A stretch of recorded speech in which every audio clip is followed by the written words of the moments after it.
पुष्प मुद्राएं इसी कैसेट नृत्य में दोनों सखियों को बहुत बहुत साधुवाद, धन्यवाद। ओम नमः शिवाय। ओम नमः शिवाय। जय जय जय कैलाशनाथ, मंगलमय जय जय स्वामी। और देखिए, समाज से अनुरोध है कि आप लोग बैठे। बहुत ही अच्छे रावण अभिनेता, अपने बुंदेलखंड के जो प्रमुख रावण अभिनेता हैं।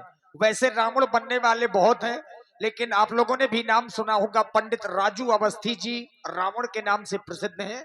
आपके समक्ष में है श्री जयचंद्र राजपूत जी, नवादा मोहाल वालों की ओर से 100 पुष्प मुद्राएं सुंदर कैसेट नृत्य में, धन्यवाद। आशुतोष पन्नगधर शशिधर गुरुदेव नमामि। जय शूल पाल त्रिपुरारी उमावर नीलकंठ प्लंकरम। जय भूतनाथ औधर वरदानी आगाहर शंभु भयंकरम। जय गौरी पतियादि व्याधिहर शिवा कांत भंडारी। जय मृत्युंजय जयति पिनाकी जय गंगाधारी। जय त्रिनेत्रौ शंकर शिवहर। जय जय मानस नंदन कवि सुशील तांडवी श्रृंगिधर। महादेव अभिनंदन, महादेव अभिनंदन, महादेव।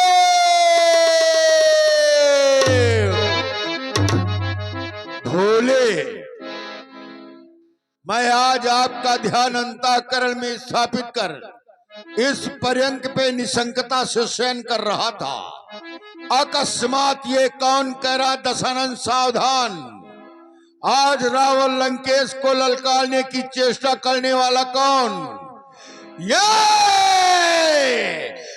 क्या काली विकराली महाकाली का कप्पर रक्त से रिक्त हो चुका है, अथवा श्रोणी सोखड़ा वसुमती वसुंधरा का कोई कण रक्त से निमग्न होने के लिए किसी का बलिदान मांग रहा है शिवाकांत।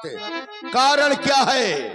आज हमारे मानस कुंज में ये घोर उल्कापात कैसा?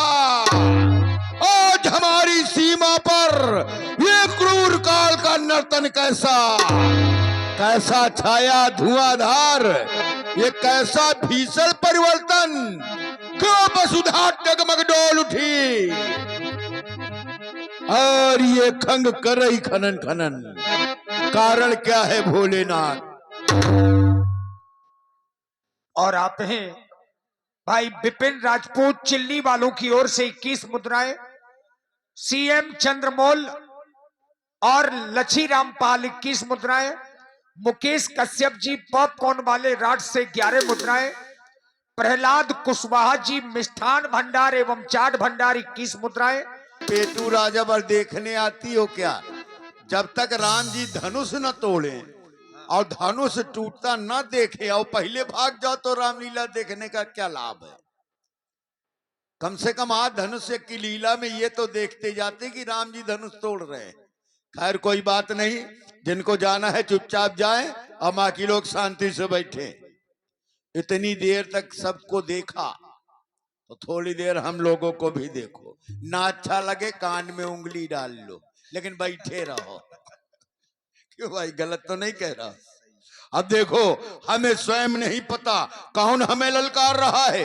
हम तो बैठे हुए थे और कोई कह रहा सावधान, ये किसने सोता सिंह जगाया? किसके सर पर काल हंस रहा? वरदान मृत्यु का किसने पाया? ये किसने सोता सिंह जगाया? मैं सातों दीप लड्डू थल में पाताल खोद बहा दूंगा। बाणों की वर्षा अवनी से ये अंबर आज मिला दूंगा। जब मैंने जीता जगमहाकाल तो गान प्रलय का किसने गाया? किसने सोता सिंह जगाया? ये किसने गीत प्रलय का गाया? किसने धक्का दिए ज्वाला? ये रण सागर कौन मथ रहा है? कौन पी रहा विष का प्याला? क्यों अवनी डगमग डोल उठी? क्या शेष नाग ने करोड़ बदली? फिर क्यों डोल उठा यह प्रे प्रवंजन? क्यों धू धू करता गगन जल रहा? बोलो शंकर, ये घोर घनघोर गर्जना कैसी? आते थे बुलाओ पे 10 कंठ के अति शीघ्र, फिर आज अर्चन और वंदना कैसी भोले याद करा दो। ओ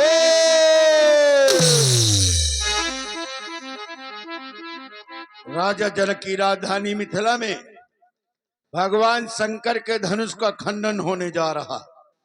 नहीं जनक, ये कार्य उचित नहीं है।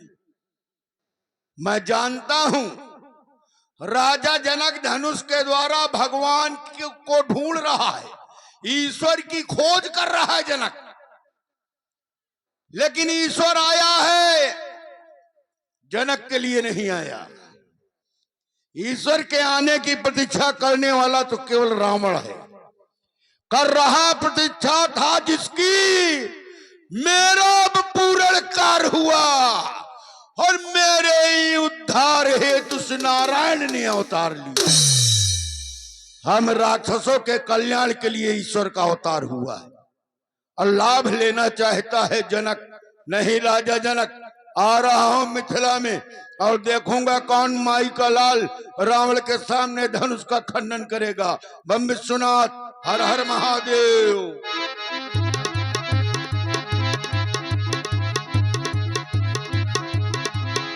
जी की कुशल भूमिका पर, इस क्रांतिकारी भूमिका में जो मंडल के संचालक हैं भाई मनोज मिश्रा जी, उनके द्वारा सुंदर बाणासुर जी के अभिनय को अभिनीत होते हुए देखें। शिव नाम से है जगत में उजाला, हरि भक्तों के मन में है ये शिवाला। ओम नमः शिवाय, ओम नमः शिवाय। कर्पूर गौरम करुणावतारम संसार सारम भुजगेन्दुहारम सदा वसंतम हृदयाल बिंदु भवम भवानी सायताम नमामि नमामि सभी साम निर्वाण रूपम विभम व्यापकम ब्रह्म वेद स्वरूपम निजाम निर्काम निर्कार निरीहम चिदाकाश वाकाश वासाम भजेयम। भगवान शंकर की साधना में लीन था। अचानक हमारे कानों पे ये आवाज कैसे गूंज रही है? ये कौन कह रहा है? ये आवाज यहाँ से आ रही है, ये आवाज यहाँ से आ रही है। ये आज मेरे कानों पर पुकार करके कौन कह रहा है कि बाणासुर, ये बाणासुर सावधान हो जाओ। बाणासुर को सावधान करने वाला इस मृत्युलोक में कौन पैदा हो गया? वो जिस मृत्युलोक को वो मेरे पिता वो बलि ने दान में दे दिया था, आज उस मृत्युलोक की ओर अरे इस बाणासुर का हृदय क्यों खिंचा चला जा रहा है? क्या वो कपाली का वो कप्पा खाली हो गया? क्या वो भगवान शंकर ने अपना तीसरा नेत्र खोल दिया? फिर कौन कह रहा है बाणासुर सावधान? बाणासुर को सावधान करने वाला वो इस मृत्युलोक में ये कौन पैदा हो गया? कौन कह रहा है बाणासुर सावधान? मुझसे युद्ध करने वाला अभी तक कोई पैदा नहीं हुआ था। भगवान शंकर की तपस्या की, भगवान शंकर प्रकट हुए, बोले बाणासुर वरदान मांगो, वरदान मांगो, वरदान मांगो बाणासुर। मैंने भगवान शंकर से कहा युद्ध से ही युद्ध चाहता हूं। भगवान शंकर ने कहा बाणासुर तुमसे युद्ध करने वाला अभी तो कोई पैदा नहीं हुआ है। मैंने कहा कब होगा? मुझे तो युद्ध करना है, युद्ध चाहिए। भगवान शंकर ने मुझे एक पताका दी, कहा जाकर के बाणासुर इस पताका को अपने बस पर लगा देना और जिस समय ये पताका झुक जाए तो समझ जाना कि तुमसे युद्ध करने वाला पैदा हो गया। भगवान शंकर की दूसरी पताका आज देख रहा हूं हमारे वंश पर जब की तरह लहरा रही है। फिर कौन कह रहा है बाणासुर सावधान? किसने सोचा सिंह जगाया? अरे कौन है? अरे किसने आज अरे यार छतरी थे ये को लड़कारा कौन है जो अपनी मां को निपुती बनाना चाहता है? भगवान शंकर विदित कराओ। ओम नमः शिवाय। विदित हो गया, हो रहा सीता स्वयंवर उस मिथिला पथ की राजधानी में। वहां जाने का विचार आया है। अरे उस लंका पति अभिमानी में ये कौन, ये कौन, ये कौन, ये तो कौन जा रहा है आकाशवाण की ओर से? ओह, ये तो पुष्पक है, और पुष्पक तो दशग्रीव रावण के पास है। ये जरूर मिथिला जा रहा होगा, ये वहां पर जाएगा, उपद्रव मचाएगा।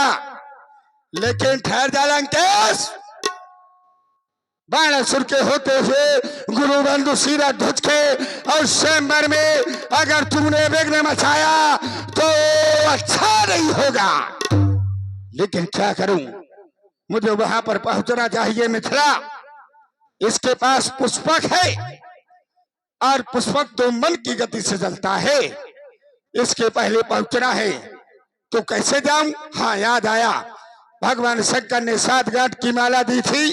कहा था बाणासुर, इसका सुमिरन करने से तुम मनवांछित स्थान पर पहुंच जाओगे। तो भगवान शंकर की दी हुई अरे उस माला का सुमिरन करके मैं मिथिला के लिए प्रस्थान करता हूं। बम विश्रात, बम विश्रात, बम विश्रात, बम विश्रात।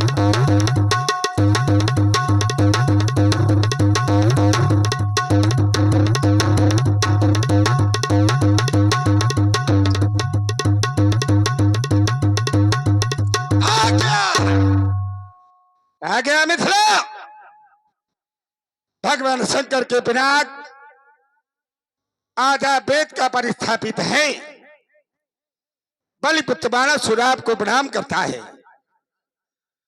देश देशांतर से आए हुए निर्पालो, तुम्हारे लिए एक घोषणा है। घोषणा यह है, यहां पर एक मांगलिक कार्य हो रहा है। अगर इस कार्य में किसी भी निर्पाल ने व्यवधान मचाया तो याद रखना, वो बाणासुर के द्वारा दंडित किया जाएगा। सावधान, सावधान, सावधान।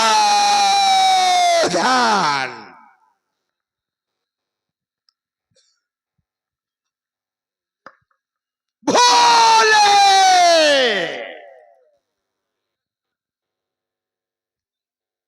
यही है भगवान शंकर का धनुष। भोलेनाथ के आयुध रावण लंकेश तुम्हें प्रणाम कर रहा है। और यहां जितने राजा बैठे हैं, सभी लोगों से मेरा कहना है, जो भी सीता के स्वयंवर में भाग लेने आए हैं, वो भाग लें। रावण आ गया है, रावण, सावधान। मैंने राजा जनक के जीवन पर विचार किया, पाया कि राजा जनक का जीवन कैसा है। तो मुझे उत्तर मिला कि राजा जनक का जीवन एक जल में जलज की भांति है, कि जो उन्हें कांटा बुए ताए बुए व फूल।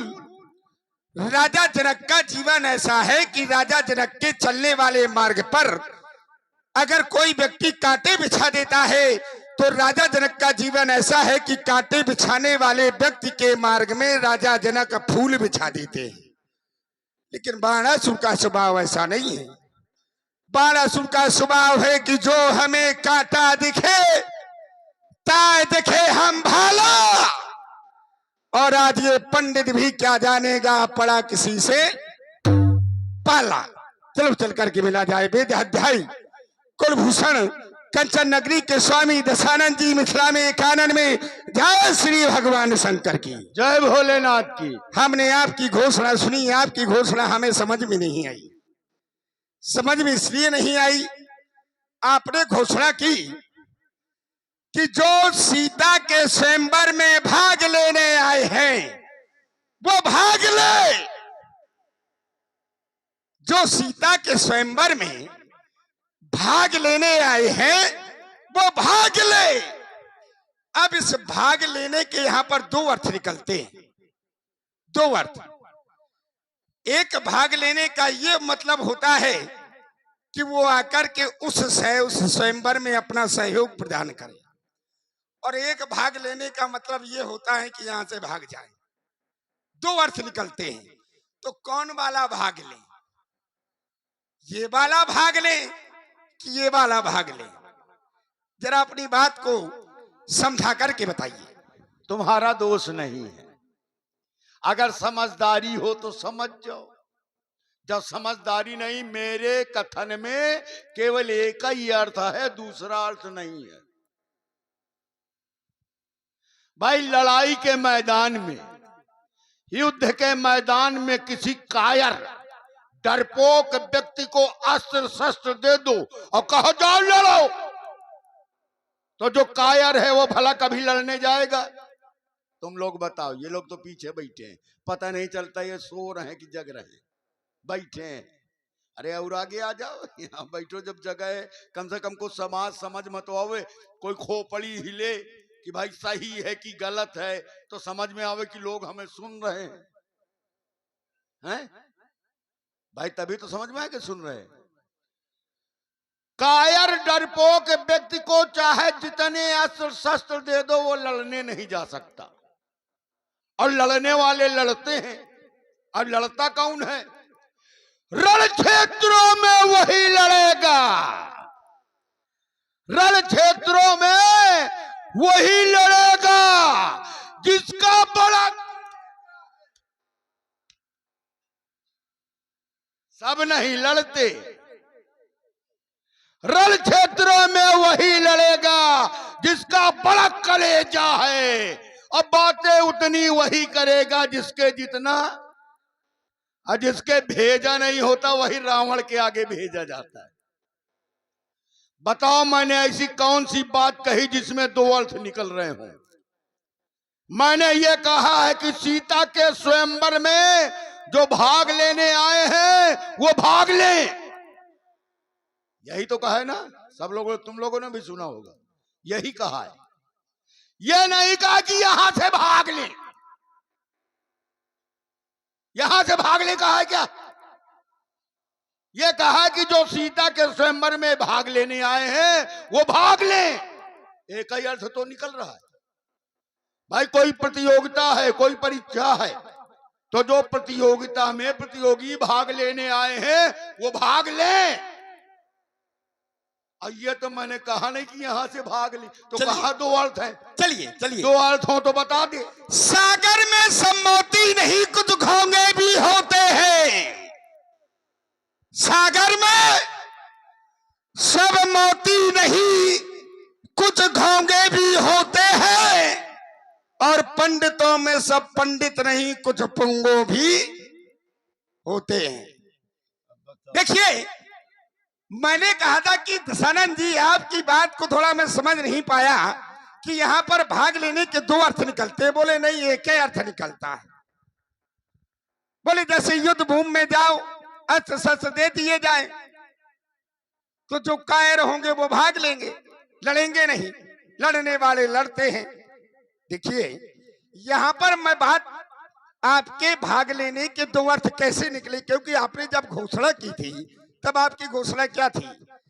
जो सीता के स्वयंवर में आए हैं, जो सीता के स्वयंवर में भाग लेने आए हैं, वो भाग ले। इशारा भी नहीं किया। हाँ बिल्कुल ना नहीं किया महाराज। इशारा। देखिए, बात ना पलटिए। भाग लेने आए हैं वो भाग ले। जब महाराज ये भाग लेने आए हैं भाग ले, ये क्या है? तो यहां पर दो अर्थ निकले। तब तो मैं विस्मित हो गया कि भाग लेने आए भाग ले। अगर ऐसे कहते कि भाग लेने आए हैं भाग ले, तो फिर अर्थ तो एक ही था। है? भाई, आपकी घोषणा भी, आपने जो क्रिया की है वो क्रिया के वजह से मैंने आपसे कहा था। ये भी गलत है तुम्हारा। अच्छा, कैसे? ये 8 व्यक्ति बैठे, इनको पीछे घुमा लो अगर मैंने इशारा किया हो। अच्छा, मैंने इशारा नहीं किया, रावण हूं मैं। इशारा नहीं किया, मैंने यही कहा है कि सीता के स्वयंवर में जो भाग लेने आए हैं वो भाग लें। ये नहीं किया कि भाग ले। हाँ, कभी गलत मैं बोलता ही नहीं हूं। मुझसे ज्यादा सत्यवादी, मुझसे बड़ा धर्मात्मा, मुझसे बड़ा महात्मा, मुझसे बड़ा पंडित कोई आज तक पैदा नहीं हुआ। क्या बात है। मैं हमेशा सत्य बोलता हूं, असत्य कभी बोलता नहीं। और असत्य तुम बोलते हो। कह तो सागर में मोती नहीं घोंगे भी होते हैं। अब पंडित में विद्वान नहीं पोंगे भी। अरे पंडित विद्वान पोंगा एक ही के अर्थ है। पोंगा माने विद्वान। अरे भाई पुंग है, पुंग पुंगवा, लेकिन अब भ्रंश देहाती शब्द कह देते हैं पोंगा। बोले पंडित जब 60 वर्ष का होता है तब पोंगा होता है, अर्थात जब ज्ञान आयु का हो जाता है, बड़ा हो जाता है, उम्र पा जाता है, तब ज्ञान बड़ा होता है। और भक्ति जितनी छोटी होती है वो बड़ी होती है। और ज्ञान जितना बड़ा होता है वो पूजनीय होता है। और कहते पंडित, इनका दोष कह रहा हूं नहीं। शेष नाग को देखा है? नहीं देखा। सुना है? सुना होगा। अगर शेष नाग एक बार फुसकार दे, एक बार अगर शेष नाग महाराज केवल फुसकार दे तो पूरा संसार जल जाएगा। लेकिन उनके अंदर गरुता है, कभी फुसकारे नहीं। फुसकारे हैं कभी नहीं। शेष नाग अति विष भरे और तऊ न करे आतंक। ये बीछी कौन? ये बाणासुर बीछी। कैसे? ये बीछी, ये बीछी थोड़े जहर मां और फिर उठाए डंक। थोड़ा सा जहर है लेकिन बाणासुर बीछी डंक उठाए घूम रहा है। जब हमारे जैसे महात्मा मिला करे, प्रणाम करो, आशीर्वाद लो, घर जाओ। चलिए चलिए, बहुत अच्छी बात।